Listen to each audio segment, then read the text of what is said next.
আর মাত্র কয়েক মাস তারপরে ২৬-এর ভোট। আর ২৬-এর আগে সাংগঠনিক বৈঠকে অভিষেক বন্দ্যোপাধ্যায় শ্রীরামপুর মেদিনীপুর সাংগঠনিক জেলা নিয়ে বৈঠক। আর এই বৈঠকে ঠিক কি নির্দেশ দেওয়া হলো জানবো।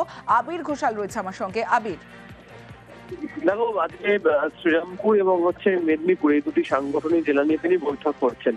ইতিমধ্যে শ্রীরামপুর নিয়ে বৈঠক শেষ হয়েছে। এই শ্রীরামপুর সাংগঠনিক জেলার মধ্যে যে দুটি লোকসভা আসন, একটা শ্রীরামপুর, অন্যটি হুগলি, দুটোতেই জয়লাভ করেছে তৃণমূল কংগ্রেস।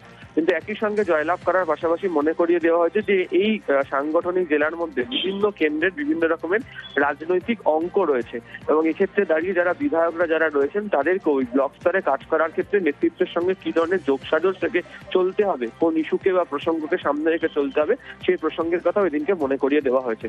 সর্বোপরি তুমি জানো যে গত কয়েকদিন ধরে প্রত্যেক কটা আলোচনার ক্ষেত্রে ব্লক ভিত্তিক বিষয়ের উপর জোর দেওয়া হচ্ছে।